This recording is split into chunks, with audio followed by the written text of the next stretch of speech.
2 movies in less than 1 year. How did that happen? Alright there guys, and welcome back to another video. Today, it is time for Let's Talk About Plankton, the movie. That's right, it is now here. It was released about 2.5 weeks ago now, and this is the first time we've ever had 2 SpongeBob movies released within a year of each other, and even then, they've released less than a year than each other. Last year was Saving Bikini Bottom, the Sandy Cheeks movie, which I also covered on the channel last year. It wasn't very good. This time round, Plankton gets his very own movie, and this movie was actually written by Mr. Lawrence, aka Plankton himself. Yes, the guy that voices Plankton also wrote this movie, as he's actually one of the writers that works on SpongeBob normally for all the episodes. So, what was this movie about? Well, this movie focuses a lot on the relationship between Plankton and Karen, and how it starts to fall apart a little bit. I mean, the movie begins quite funny. It starts with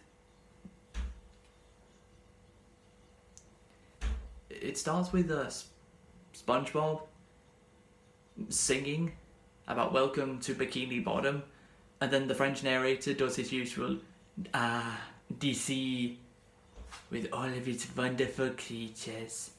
And then Plankton said, hold on there, Frenchie. This is my movie. So yeah, this movie has a lot of fourth wall breaking, more than any other SpongeBob movie before it. So the movie's beginning has Plankton doing what he usually does, try to steal the Krabby Patty secret formula.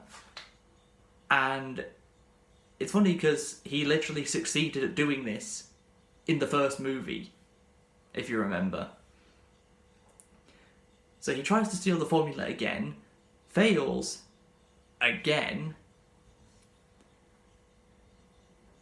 not before asking Karen to give him a little bit of help while she's hanging out with her gal pals, which is basically her, Sandy, Pearl, and Mrs. Puff. I know the gal pals became a thing within the show in one of the episodes. I haven't watched a lot of modern SpongeBob, so I don't know what season this friendship between the 4 of those characters happened. I don't know when this happened. But yeah, that was a new dynamic they decided to add within modern SpongeBob of the gal pals, and they become more important right at the end of the movie, towards the end of the movie. So after Plankton fails for yet again, Karen basically has had enough of his failures, and she says, you have been failing at this for 25 years. Which is funny because that's literally how long SpongeBob has been going on. 25 years. Well, they only just got that in. A month and a half from now, it'll be 26 years on the 1st of May. So Karen decides to spruce up the chum bucket a little bit and create a new chum recipes, which actually go down well with customers. Unlike when Karen paid that guy to pretend to like Plankton's chum so he felt he had a customer. Unlike that time, this time around, they actually like the chum that Karen is making. But Plankton isn't so best pleased by this because it's not the Krabby Patty secret formula, so it's not going to be Krabby Patties, is it? So Plankton starts to destroy everything that Karen had just changed about the chum bucket. He orders all the customers to leave. They don't. So he goes into one of the back rooms, takes out a flamethrower and starts torching the place to get rid of them. And then the chum bucket goes back to looking like how it did. And this sets Karen off. She gets pissed at Plankton, takes out the one microchip within her motherboard that allowed her to feel empathy and pain of other people. The empathy chip. She takes it out and creates three different heads of herself called Snarky Karen, Intelligent Karen, and Evil Karen. These are all three of these heads come from the other three microchips that Plankton put into Karen so many years ago.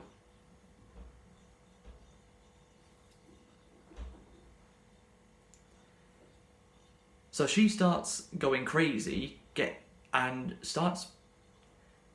builds a giant ship version of herself, a giant robot version of herself, and starts sucking up all of the buildings within Bikini Bottom, all of them.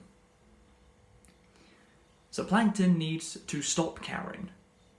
And just like in the Sandy Cheeks movie from last year, Plankton may be the main character of this movie, but it is a SpongeBob movie, so he's tagging along for the ride yet again. One of the funny dynamics for this movie is SpongeBob had been reading this psychiatrist comic book, so he pretends to be Plankton's psychiatrist at different points of the movie, which is funny. I don't know if it's a specific callback to the episode where Plankton pretends to be a psychiatrist, calling himself Mr. Peter Langton, when SpongeBob went crazy after not sleeping for a month and a half straight because the Krusty Krab was open 24/7. And SpongeBob had to go to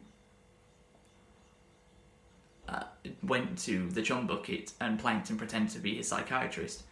SpongeBob basically does the exact same thing this time round for Plankton, hypnotizing him so Plankton can go back through his memories, and at different points he remembers making when he was just a kid, and he made Karen when she was just a calculator, found out that her power source is potatoes. Very, very random. But yeah, Karen's power source is potatoes. He then goes back to when him and Karen were at the Bikini State University, because of course one of Plankton's very well-known catchphrases is, "I went to college." So they go back there to look for Karen's old parts after she basically sucked up all of the buildings of Bikini Bottom, as she plans to go to the surface, wreak havoc on everyone. Basically, world domination. She's now going to do something Plankton never could.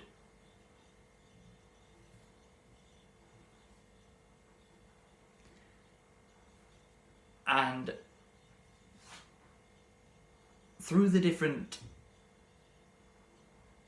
hypnosis that SpongeBob does on Plankton, we learn more and more about Plankton's relationship. We learn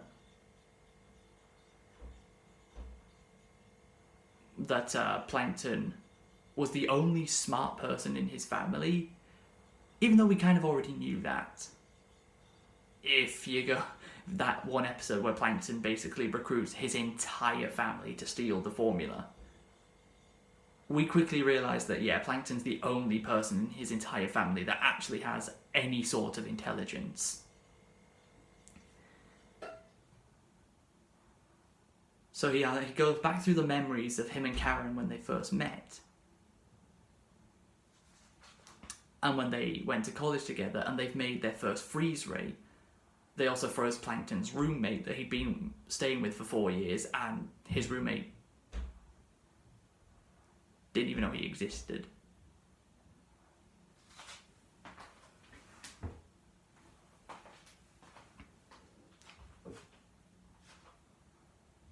So he froze him with a freeze ray, and he's basically been there ever since. Even when SpongeBob and Plankton go to Bikini State University to find Karen's old parts, he's still there, frozen in an ice cube, in the big ice cube that they froze him in.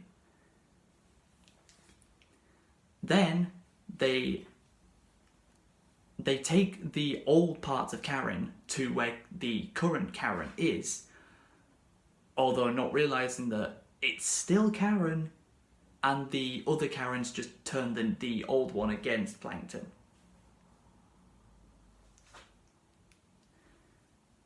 So when all hope looks lost, SpongeBob realises that Plankton has been lying to him the whole time. He doesn't actually want to get back with Karen or anything like that. He just wants to stop Karen from doing on her own what he could never do: world domination. So Plankton thinks SpongeBob has left him alone, but he hasn't, because SpongeBob, he's too nice and wholesome for his own good. SpongeBob wants to be nice to everyone and help out everyone, even if the said person he's helping probably doesn't deserve his help. So just before Karen's about to finish off Plankton, the gal pals come through with SpongeBob to save Plankton at the last second. Then we have the gal pals' secret hideout, where they interrogate Plankton on what happened. Just before this had happened, SpongeBob and Plankton ended up in a basement with all of Plankton's inventions from previous episodes of the series on when he tried to steal the formula.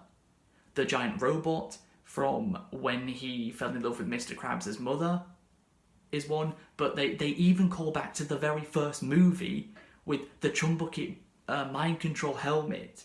SpongeBob puts it on and says, "All hail Plankton," like everyone else did when they had theirs. But SpongeBob was just doing that to be funny because it doesn't affect him, obviously. Why would it affect SpongeBob?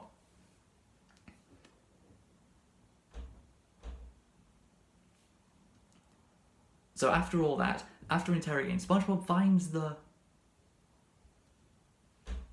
empathy chip and they stick it into Plankton's brain, which changes how Plankton feels. Although it does burn out by the time Plankton reaches Karen, but before that, Plankton has to get inside of the giant robot of Karen that she made, get through it, and get to her. Meanwhile, the gal pals are fighting off the other Karens. And after they got inside the robot, they found all the Bikini Bottom buildings, and so Patrick, who was in the Krusty Krab at the time, right towards the end, comes along to help.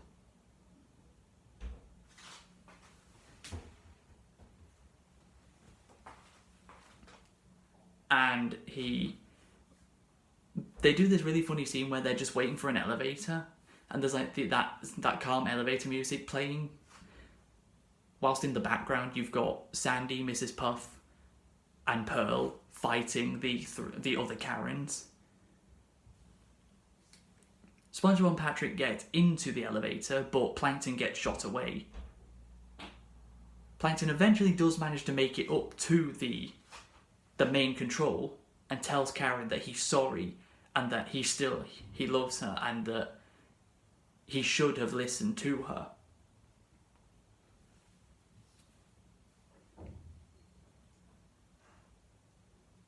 And this just barely manages to work.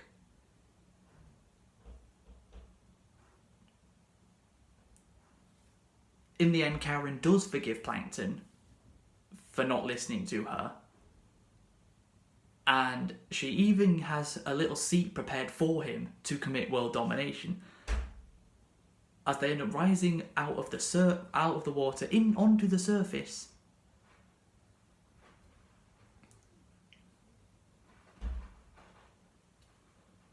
And they're just about to start attacking the people on the beach, because for some stupid, weird reason, SpongeBob movies are obsessed with human characters. Have you not noticed that? The first movie, although the only human character it has is David Hasselhoff, so I'll let them off with that one. The second movie has Antonio Banderas, so I'll let them off there. The third movie, if I remember, doesn't have human characters, and the fourth, last year's movie, the Sandy Cheeks one, oh my god, the human characters in that movie, what were they thinking with that? But just as Plankton and Karen are about to start leashing hell upon the surface, the robot breaks down. Why? But Karen said, but I foolproof this thing. And Plankton says, yeah, but did you SpongeBob proof it? No, she didn't. SpongeBob is chopping up all the potatoes, because of course that's Karen's power source. And Patrick is eating all of them. And then everything for the robot, all of the buildings fall back down to Bikini Bottom where they already were. And even though everyone's very mad at Plankton and Karen, SpongeBob becomes the voice of reason again to tell them that he's a sucker for a love story, and basically everyone else, apart from Mr. Krabs, acts the same way. And he says, "You've all gone soft on me. Who cares about a love story?" And then a lot of money drops into Mr. Krabs' claws, and he goes, "Me money!" And then Plankton says to the camera, "What are you doing? The movie's over. Go on, go back. Bit further. Little bit further. That'll do." Yeah, Plankton tells the camera at the beginning of the movie to zoom in on him, and then at the end, he tells the camera to zoom out away from him. I thought that was a very funny way to start and end the movie in a very similar way. So overall, I thought this was a fairly good movie. It was certainly better than last year's Sandy Cheeks movie. Wow. So for the first time in history, in SpongeBob movie history, a SpongeBob movie is better than the one that last came out before it. Because there'd been a trend from the first movie to the second to the third to the fourth that every movie after the first one was slightly worse than the one that came before it. And the Plankton movie finally stops that and finally gives us a fairly good SpongeBob movie for the first time, probably since really Sponge Out of Water, but in my opinion, I quite like Sponge on the Run as well. And how fitting that I'm wearing green to talk about Plankton. That's going to do it for this video. If you enjoyed, please be sure to leave a like, subscribe if you're new, and until we meet again, see you in the next video.